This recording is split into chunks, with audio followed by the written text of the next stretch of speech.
आकांक्षा जी। राधा वल्लभ श्री। जी हरिवंश महाराज जी। महाराज जी, जैसे हम श्री जी के लिए भोजन बनाते हैं उस समय अगर मक्खी या मच्छर उसमें गिर जाए या बाल गिर जाए तो भोजन दूसरा बनाना पड़ेगा। बनाना पड़ेगा, ये सावधानी रखनी पड़ेगी। इसीलिए भोजन बनाते समय बालों को कपड़े से बांध लेना चाहिए। भोजन बनाते समय बिल्कुल एकाग्र रहना चाहिए कि कोई मच्छी उस पर ना आवे, हमारे बाल ना गिरे। भोजन बनाते समय बातचीत नहीं ज़्यादा कर, अगर बातचीत करनी तो ऐसे करनी चाहिए, नहीं तो हमारी थूक की छिट्टी गिरेंगी तो हम ठाकुर जी को कैसे भोग लगाएंगे। ये सावधानी रखनी चाहिए कि बाल है, मक्खी है, जूठापन है, ये ना होने पावे, अशुद्धता ना होने पावे। फिर बड़े प्यार से भगवान को भोग लगा के प्रसाद पाओ तो वही तुम्हारे पापों का नाश करके बुद्धि को शुद्ध कर देगा। मनुजा जी जबलपुर से। राधे राधे। राधे राधे महाराज जी। महाराज जी, रामचरितमानस के अनुसार काकभुसुंडी जी जब गरुड़ जी को कथा सुना रहे हैं तब लोमश ऋषि के श्राप के प्रसंग में बताते हुए कहा है कि निर्गुण रूप सुलभ अति, सगुन जान नहीं कोई, सुगम अगम नाना चरित, सुनि मुनि मन भ्रम होई। हाँ, महाराज जी, देखो, निर्गुण तत्व का जब हम ज्ञान प्राप्त करते हैं तो सांख्य योग के द्वारा हम उसको सहज में जान सकते हैं। लेकिन जो सगुण रूप में अब रो रहे हैं, हे खग हे मृग हे मधुकर श्रेणी, तुम देखी सीता मृग नैनी, अब मोह नहीं हो जाएगा। देखो, सती जी को मोह हो गया जब भगवान श्री राम ऐसा पुकार करके कह रहे थे, हे खग हे मृग हे मधुकर श्रेणी, तुम देखी सीता मृग नैनी। तो भवानी जी के मन में आया कि दशरथ पुत्र राजकुमार है। उसी समय भगवान शंकर ने जय सच्चिदानंद परम धाम की जय। ये कैसे हो सकता है? भगवान शिव प्रणाम कर रहे हैं, जय सच्चिदानंद परम धाम, सच्चिद आनंद परम धाम स्वरूप। अगर ये परम धाम स्वरूप है तो जैसे शिव सर्वज्ञ वैसे सर्वज्ञ होने चाहिए। अगर ये सर्वज्ञ होते तो ये पूछते क्यों, हे खग हे मृग हे मधुकर श्रेणी, तुम देखी सीता मृग नैनी। अगर सर्वज्ञ नहीं तो शिव जी ने सच्चिदानंद कह के कैसे प्रणाम किया? अस संशय मन भयो अपारा। भगवान शंकर ने समझाया, सुनो, ये लीला कर रहे हैं, मुनि धीर जोगी विमल संतत मन से जिनका ध्यान करते हैं ये परब्रह्म परमात्मा है। लेकिन सती जी के मन में बात शिव जी की जमी नहीं कि अगर परब्रह्म है तो हे खग मृग हे मधुकर श्रेणी, ये क्यों? भगवान शंकर ने कहा, जो तुम्हारे मन अति संदेहु तो किन जाय परीक्षा ले हो।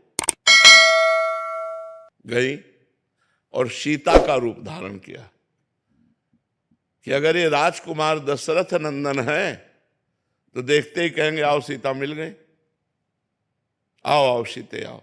हे खग हे मृग, जब रो रहे हैं तो देखते ही गले लग जाएंगे सीता, बस हम समझ जाएंगे राजकुमार हैं।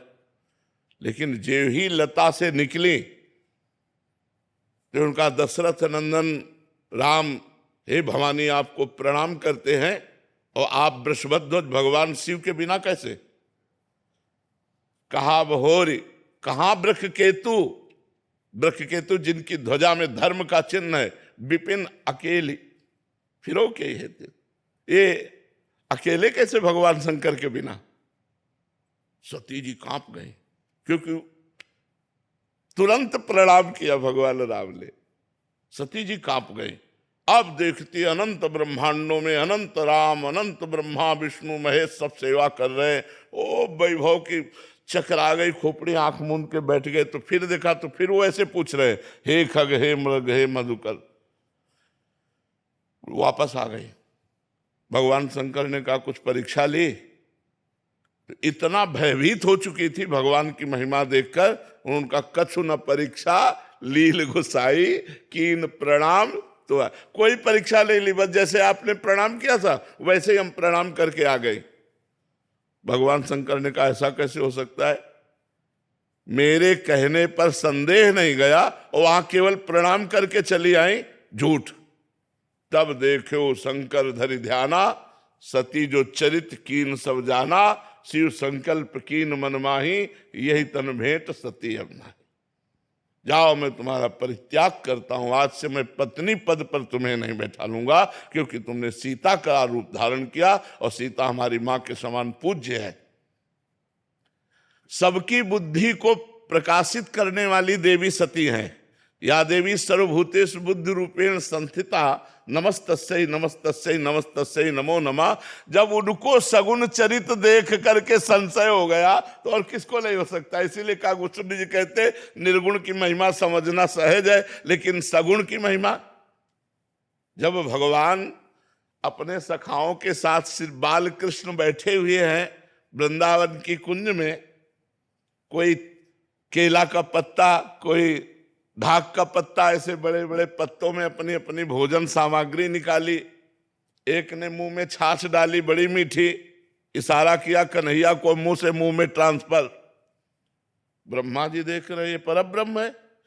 अहीरों के छोरा अपने मुंह की जूठन उनके मुंह में डाल रहे हैं, पहले कोई नहीं देता। क्यों? क्योंकि पता नहीं खट्टी हो, हमारे कन्हैया को खट्टी लग जाए। पहले स्वयं दाल भात, हाँ बढ़िया, अब वो अंदर जाएगा नहीं, अब वो कन्हैया के मुख में जाएगा। भगवान भाव के भूखे है ना, जैसे सबरी जी के बेर, तो भगवान सखाओं का उच्छिष्ट पा रहे हैं। हर सखा पहले माखन मिश्री जो भी है पहले पाके देखता है, स्वादिष्ट तो कन्हैया के मुख में देता है। ये बात देखकर ब्रह्मा जी को आश्चर्य हो गए, पर ब्रह्म कैसा, ये ब्रह्म है।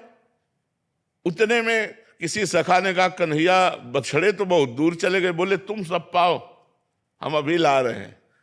वही दाल भात का कवर हाथ में लिए हुए, बंसी फेट में खुशी हुई, बछड़ों को खोजने गए। ब्रह्मा जी ने सखाओं को गायब कर दिया, अपनी मायामयी नींद में सुला दिया। अब देखा कि बछड़े नहीं दिखाई दे रहे, तो चलो सखाओं को बताएं चल के, तो यहां है तो सखा गायब और उधर बछड़े गायब, सखा बछड़े सब गायब कर। भगवान ने देखा कि अच्छा ब्रह्मा तुम्हारी ये कला है। अरे है तो बालक लेकिन सबके बाप है, उन्हीं की नाभि कमल से तो ब्रह्मा पैदा हुए। अपने आप को भगवान ने उतने ही बालकों के रूप में, उतने ही छकड़े छीका छड़ी जो जो था सब भगवान बन गए, उतने ही बछड़े बन गए। 1 वर्ष तक स्वयं भगवान बछड़े बनकर, ग्वाल बाल बनकर ब्रजवासियों को आनंद देते रहे। तो भगवान की जो सगुण लीला है इसको जानना बड़ा कठिन है। परीक्षित जी को प्रश्न आ गया कि भगवान का अवतार धर्म संस्थापनार्थाय संभवामि युगे युगे। तो ये रात में बहुत सी नौ युवतियों के साथ रास परीक्षित जी ने किया। तब श्री सुखदेव जी ने कहा परीक्षित तुम समझे नहीं, गोपी नाम च तत्पति नाम सर्वे साम्य च। गोपियों के पतियों के और सबके हृदय में जो आत्मा रूप से विराजमान है वह स्व प्रतिबिंब विभ्रमा। जैसे बालक अपने प्रतिबिंब के साथ खेलता है, ऐसे भगवान अपने आप से अपने आप में खेल रहे हैं। तो बड़े बड़ों को भ्रम हो जाता है सगुण लीला देखकर, निर्गुण लीला में कोई भ्रम नहीं होगा, क्योंकि निर्गुण की कोई लीला ही नहीं। वो तो आत्मस्वरूप पर ब्रह्म परमात्मा स्वरूप है, उसका ज्ञान प्राप्त करो, इसमें स्थित। और इनकी लीला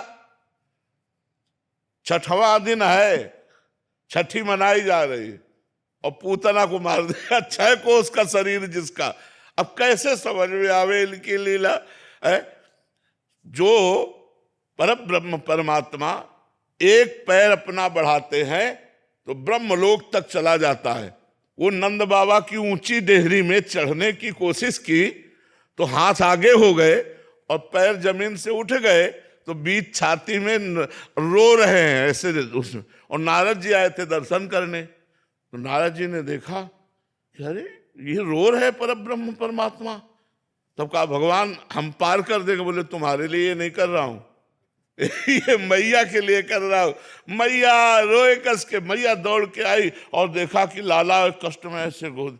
नारद जी कह रहे प्रभु प्रभु आपकी लीला आप ही जाने, नंद की डेहरी नहीं पार कर पा रहे आप, और एक चरण बढ़ाए तो ब्रह्मलोक तक पहुंच गया। तो सगुण लीला को जानना अत्यंत कठिन है, निर्गुण को तो ज्ञान के द्वारा जाना जा सकता है।